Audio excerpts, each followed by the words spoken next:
Welcome, friends. LostScarf here, and it's time to look back at Nier. So Nier was from Platinum, and Okay, so Nier was insane. I remember E3. I can't remember, like 2016, 2015. The dude rolls out with that freaking hat thing that was a meal in the game, and it was insane. It was just freaking insane. Didn't know what the hell that was about. I actually didn't know anything about Nier until Nier came out.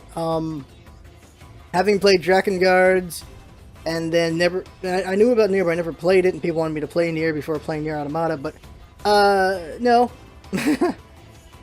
But we played it, and this was a hell of a ride, and, we're just gonna talk about the game in general, but that ending was quite the thing, and the game had a lot of crazy stuff in it, and the thing about any Japanese game, it's hard to tell whether they were trying to say something or it was just a dude putting in things because he thinks it's really cool. Because that happens a lot in Japanese content. They put a lot of stuff in because it seems really cool. That's just how they do. So I'm not really sure what was meant to be philosophical and what was just insane.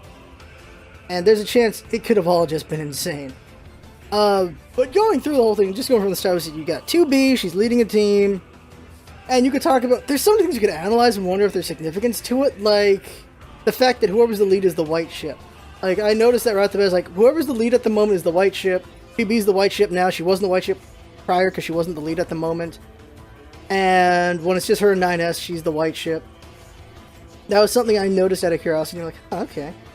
And you also notice there's only one time she hacks, and that is when she needs to hack to get that giant arm to fight that big old machine, whatever the hell it's called.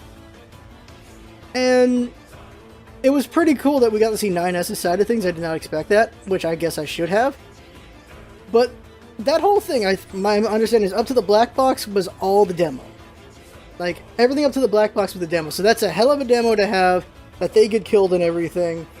And, well, they blow themselves up to kill all those things, and there you go. It's just that they're kind of expensive, I guess. Well, even more expensive with the flight decks, or the flight machines. And I like the aspect of it being kind of bullet helly and also being not bullet helly. The thing, though, about it is, Nier, in general, is very much it does a lot of things, and it's not perfect in any of them, but it's pretty competent in most of them. Like, the bullet hell stuff is kind of cool, but it's not perfect. The combat's kind of cool, but not perfect. Like, everything's kind of cool, but not perfect, and you could say that's what the game is itself. A lot of that stuff is how everyone's kind of they're these really awesome androids, but they're not perfect because there's things about them and everything going on with the plot and everything. And I think there's stuff about it where we're just missing the lore, so we don't fully understand the entire universe. I guess Nier is, because it's a sequel to Nier, we're just missing some context, like the replicant and stuff, and I'm guessing those two sisters are relevant there? Or not? I'm not sure. I know those two sisters are from Drakengard 3, I believe. They're from Drakengard 3 or they're from Nier. I think they're from Drakengard 3.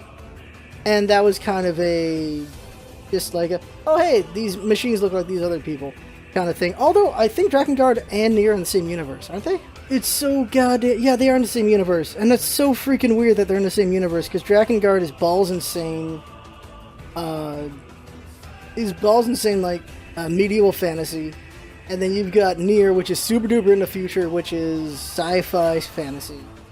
And I guess they're the same universe, but what makes it weird is the fact that Drakengard 1 links up to modern day Japan at one point.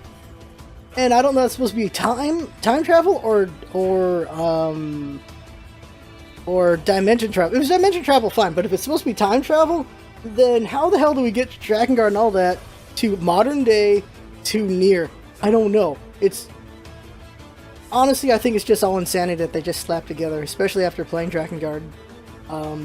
It's so insane. There's no way there was any rhyme or reason to those games, and I still feel like that's how it is with Nier as well.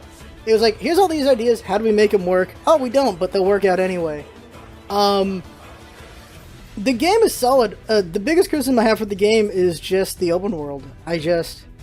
This came out around the same time as Breath of the Wild, so, like, invisible walls are really frustrating, but also it was really boring. The open world stuff was really boring, and it's unfortunate. But if the game was linear, Straight Line is probably one of the best narrative games ever. even with all the insanity. Yeah, I think the leveling system there is just there to make it... to give you a sense of progression. But considering the fact that the game levels at a rate that you're basically leveling with the game, and so there's really honestly no real progression.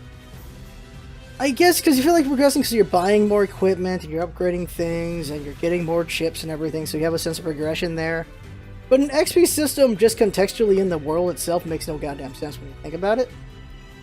Like, they could have taken out the leveling system and it's just you're earning more hardware or something. Would have been fine. I don't think leveling even mattered because when you're 9s you hack everything. Your level doesn't mean anything when you're 9. It only matters when you're 2B and when you're A2. That's it. When 9s is around, he doesn't actually fight, so he just hacks everything to death, as we saw in the LP. It did not matter to him. So I don't know, leveling didn't really mean anything, really. Leveling doesn't affect hacking, so... combat just takes longer to kill things. That's all it does by having levels, and that's it. One of the clever things I really liked was... when you do 9 side, whatever you did during setup with 2B... is what they're doing there, which was very clever. I was wondering if they're going to do that, and they did, and I'm happy they did that. That was a nice little touch there. And just going through 2B side and 9 side of things, it's really weird how we get the insight into the other characters. Into the bosses. Just random insight into the bosses, like, okay. And what's nice about that is, it breaks it up because we're not just doing 9 side of things, we're also seeing just more things. Like... the A ending side of things, you're doing the main story. The side B is kind of like a just give us more information. Not just 9 side of things, but also give us more information. Which was interesting and cool, where we get to see the King of the Forest and how things kind of just fell apart for them. They just kind of get stuck because the King of the Forest dies, and they upload him into a baby instead of uploading him into like another of that series of body. So he has no way to freaking leave, he's just stuck in there.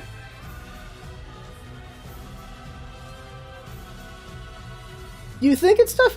Maybe it's stuff he just knew.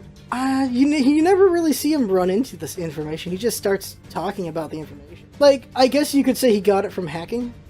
So if you didn't hack at all, then you'd have to explain. But you could argue he got it from hacking then, that he got all this information from hacking. Because we learned that the carnival boss is because she wants that one guy's attention, and this is her twisted way she figured she would get it.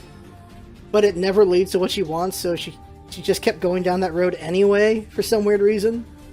Instead of trying a different road, she ends up being that boss. Yeah, that's interesting. Yeah, they hammer in that machines don't adapt, which is weird in a way, because they try to adapt. Like, okay, Pascal's village tries to adapt. Like, they develop families, they make the little ones kids, and they have this idea that those kids will eventually grow up somehow. And like they have these ideas of that they're trying to emulate society and that they will progress. But when we see King of the Forest, they're just too dumb to progress correctly. And the King of the Forest was too dumb to tell them how to do it correctly as well, I guess. And so we end up with just, well, King of the Forest being stuck like they are, Pascal's village ending up the way it did. But we see that Pascal, near the end, what happens to Pascal, we see I taught them fear, which was such an interesting thing to do, that Pascal blames themselves. They taught them fear. But why is the progression of fear to suicide is a curious question. There's a lot in that game to unpack. I think we're trying to unpack it right now. And there's just too much to unpack, and you could take a long time looking at things of this game and wonder what the hell they were arguing and come to your own conclusion, and a dozen people will come to different conclusions, I think. Because there's just so much going on in that game. And there's a lot of imagery and a lot of ideas. Like, robot cannibalism is freaking random as all balls. What the balls? Robot cannibalism. Well, I just wanted zombies in the game, that's all, maybe. I don't know. Robot cannibalism is so weird.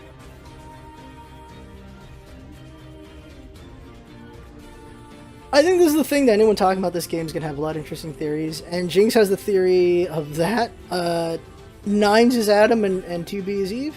Yeah, because it's 2 and 9, so Adam's 4 letters, B is, I mean, 2 is 4 letters. I mean, it's 3 letters, so Adam and Eve.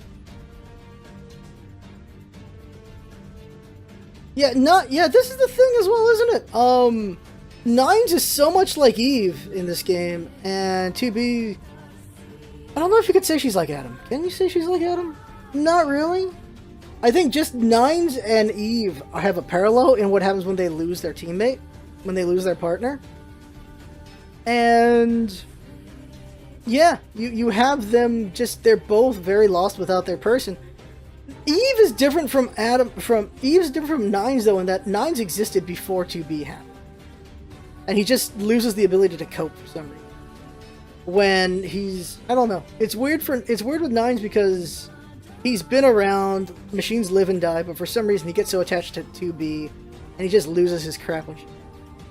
While Eve, his world has not been very big, it's not been very long, and he lost where he came from. He lost Adam, and so you get why he loses it, because he's lost all his purpose. Nines doesn't necessarily lose all his purpose until later on, but he's already lost his crap. He's already lost his mind. I guess he was looking for companionship, and he never really got it until like the ending of A and B, I guess. Because at that point, she's killed him a few times. Well, he's died a few times.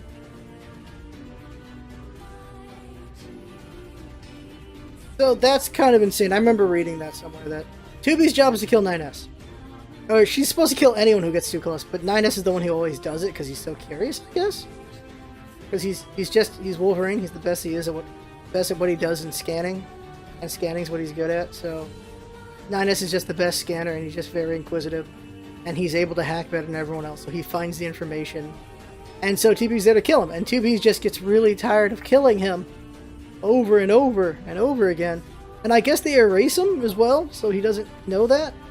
For all we know, she called him Nines, and that's the bit of the memory he's got. But yeah, she's killed him, and she's so tired of it. Yeah. What friends, Nines? You have friends? Nines? The chance for us to find out that was when he talked to the other scanners. None of them called him Nines as far as I can remember. If they called him Nines, then there you go. But I think they still called him 9S. He talks to like 1 or 2 scanners during the beginning of CD. Of the second half, basically. Yeah, that's the other thing is, he could have just made it up. He's like, my friends call me Nines. You know, my friends call me Nines. Yeah, sure, 9S. No one likes talking to you. Nobody likes you, 9S. 210 talks so much crap behind your back now. Like, without the context of her being an executioner unit, you still get she's annoyed at the fact she's killed him a few times already by the end of the first half, because she cares about continuity. It's interesting that 2B seems to care about continuity. She cares about memories a lot, considering she puts her memories in her sword and gives it to A2. She really cares about that.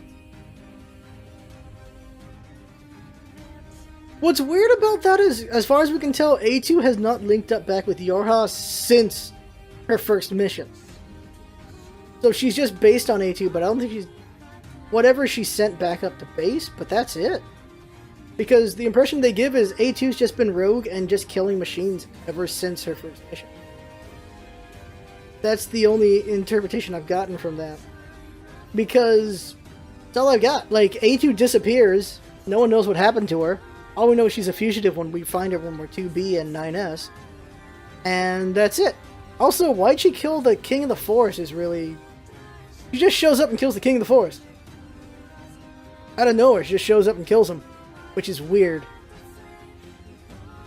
Yeah, she hates machines. She just wants to murder all machines. But it's so weird that she just ends up killing the King of the Forest. And I'm sure, another thing, I'm sure there's significance behind all the names of the machines in that game. Like all the bosses and everything. I'm sure there's significance there. And how I confused the 2 end bosses. I did not realize those were 2 different machines. I'm like, wow, this thing's running around. Why does this thing have so much HP now? I was like, oh, there's two of them at the end. And they combined to make one big double balls. And I can't remember if they did a giant laser from those 2 balls or not. I'm gonna hope they did. Emil's freaking weird. There's something about Emil if you do all his memories. but we didn't go into it. And that's the other part, is we didn't 100% this game. We did not. Pray to God Gerard does not do 100% on this game. That he does not even touch this game, because I think he will lose his stuff. It'll take forever for him to get there. But, there's so much information we didn't get, and so much lore, and I'm sure somebody in the comments, if they watch the whole LP and watch us skip so much lore, they'll explain a lot of things.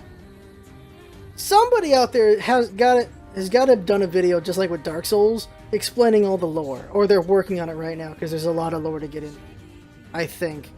And it's just, holy crap, Nier, there's just too much. So I feel like you have to know Drakengard's.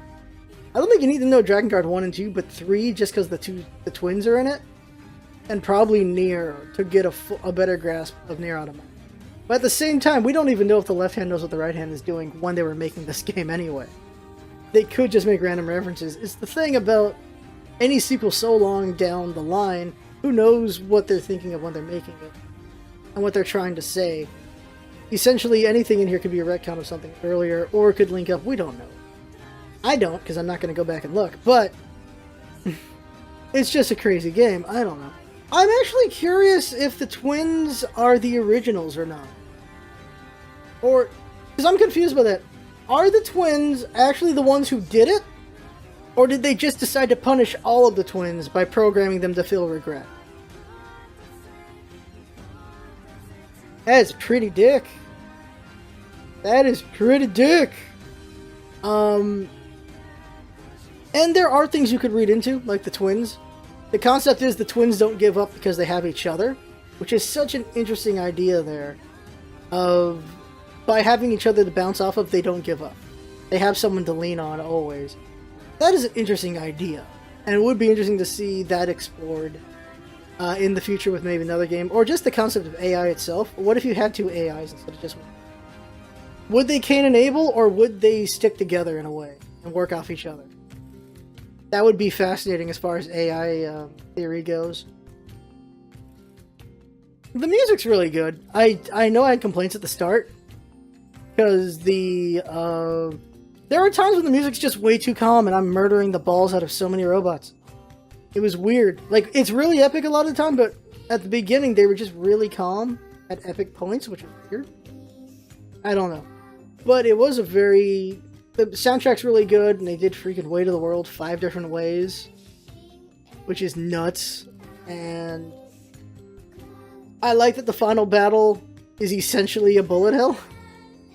And I tried so hard to beat it alone. I didn't But the thing is, the game doesn't tell you what you're doing at that point. I get all the way over to the point where you need to get help.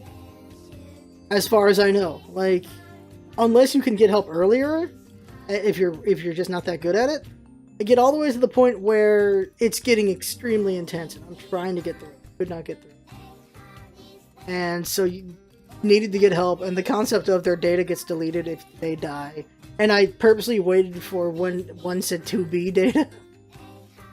Like, I didn't purposely... The idea was, I didn't crack on that concept until I saw 2B. I'm like, okay, I'm gonna grab 2B's data. Okay, what does that mean? Like, oh, these are helping. There are people helping me. Good luck to the first person who played the game, and there was no one having save data in the game yet. I would assume the devs had a bunch set up. Like, they played the game and set it up like that or something first. Or something. And the question matter is this real? Do they have an actual counter going on? Well, you do connect to the server at this point.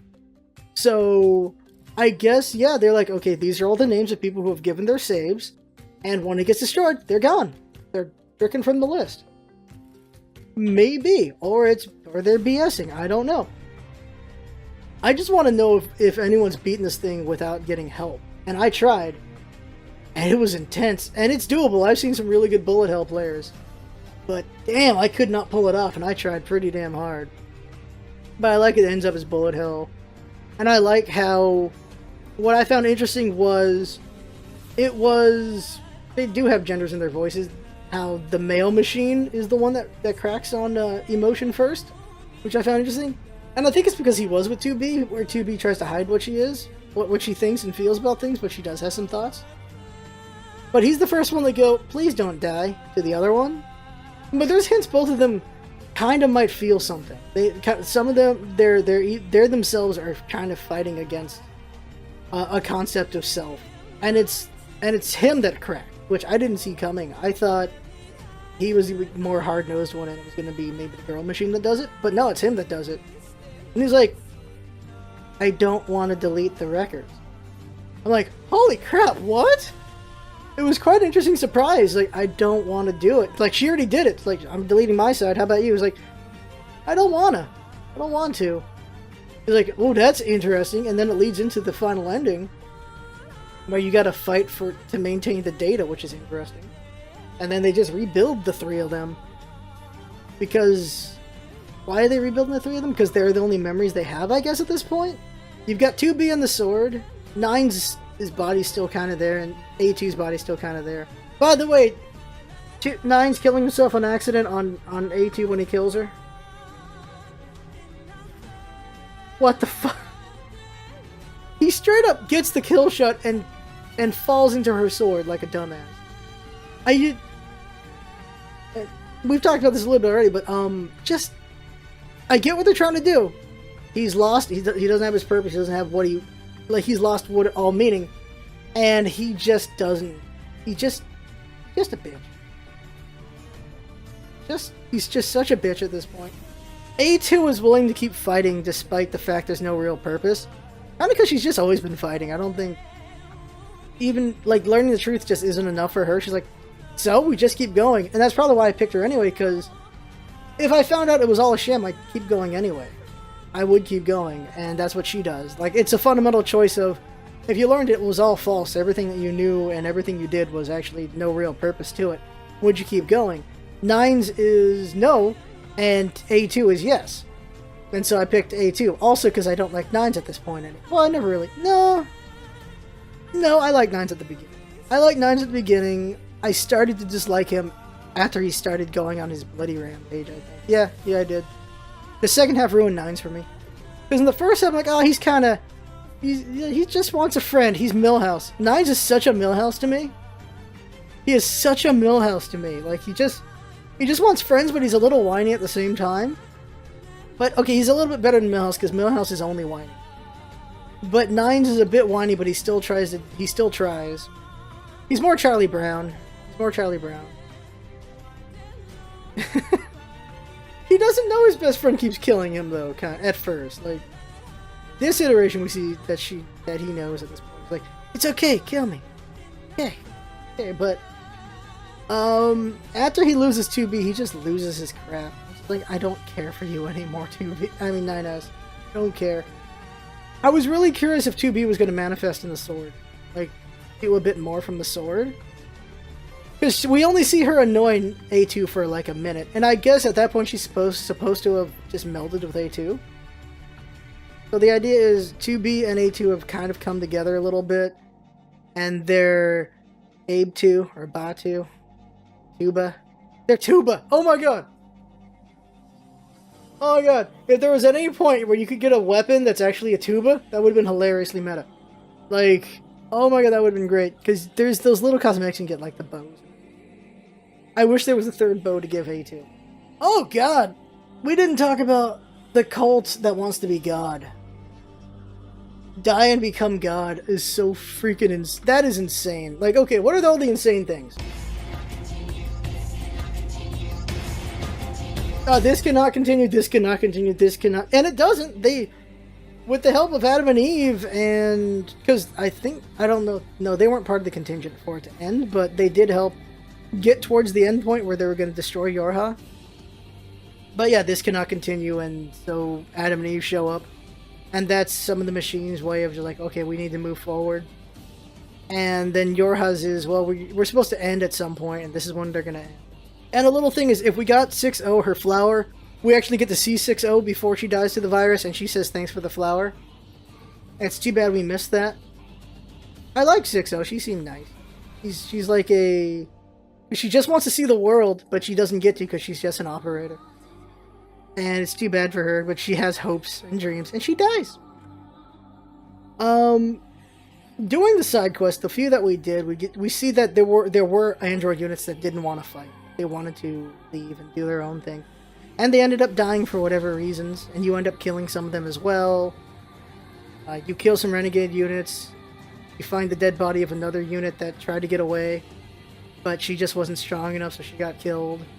There's so many things to wonder about. There is the little brother with the bucket at the start. For the 9 side of things, 9's like, doesn't matter how many times you put that oil in, it ain't gonna do anything. And you see that again later, though. You see the Buckethead robots and their big brother. I don't remember when. There's just so many moments. Just, yeah, die and become gods. This cannot continue. Adam and Eve. The orgy of the robots. The orgy. The history of the king. The elevators that don't do anything, that I don't know what they do still. Yeah, I was about to say Mechagodzilla, and how Mechagodzilla is just this machine that kills everything, but it's basically a child, so it doesn't understand what it did wrong. Like, what did I do wrong, guys? I'm just blowing shit up, that's what you wanted. And then you kill it when it's trying to return home. Because of course you did. You're a monster. I hated everything that has to do with John Paul, the philosophical guy. I just hated all of it. Like, I was hoping to find his top hat somewhere because he died. Jinx points out, ending C, the reason why the credits are going up instead of down is because A2 is falling down. Did not catch that. Did not realize that. Makes perfect goddamn sense. Yeah, Adam and Eve are Ken dolls.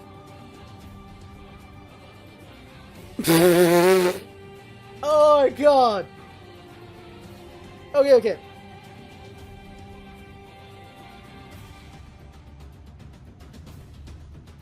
Oh my god.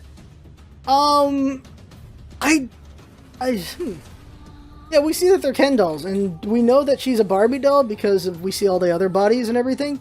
They are not made anatomically correct. They just have the gender look at least. But they do not have the ability to go do the bangons from what we can tell. So it's really weird when Adam mentions the bangons to 9's. And for me, I never got the impression that 9's wanted that. I got the impression he just wanted companionship and a friend. Because he's so lonely. He's so lonely. I really ship him in 21-0 though. I ship 9's in 21-0 so they can make a 30.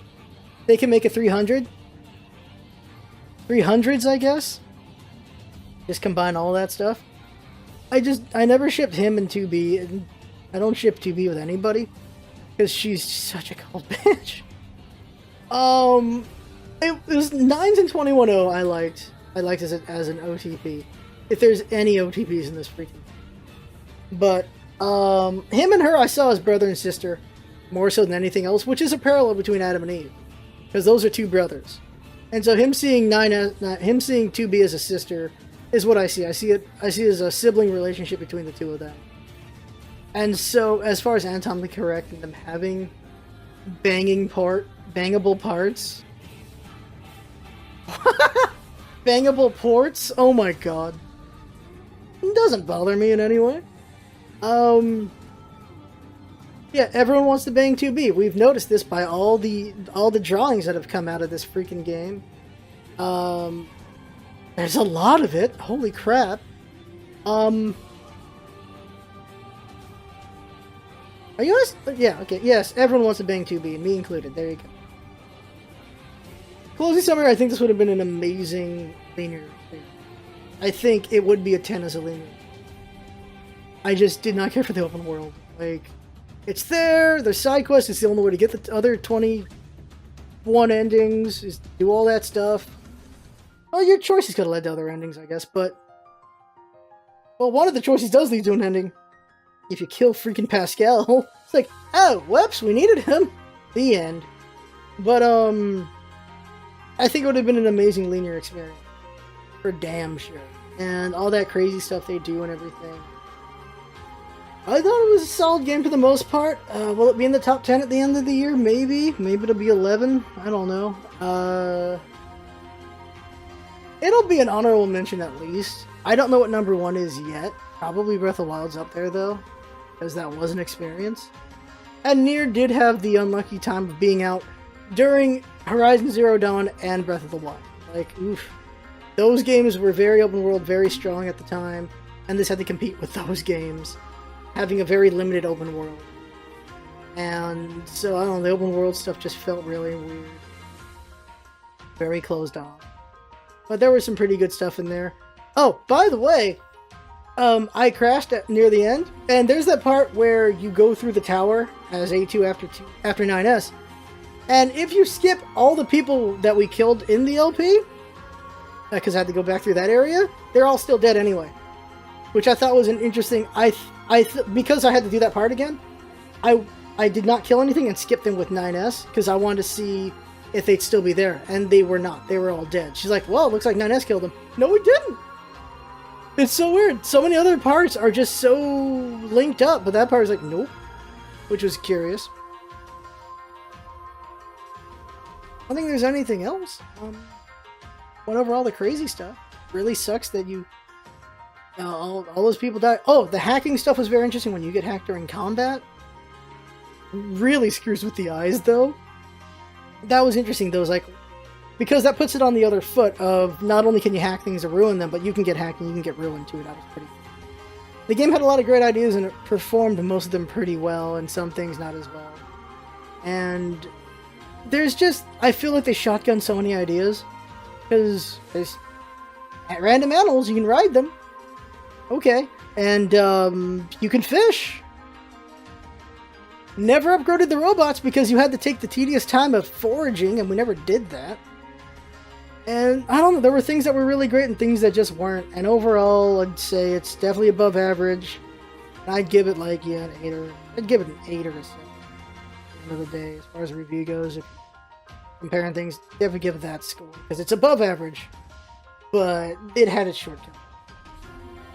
And that's all of our thoughts. We'll see what everyone thinks in the comments. That's us looking back at Nier Automata. Oh, go Smelters! Final thoughts? Go Smelters!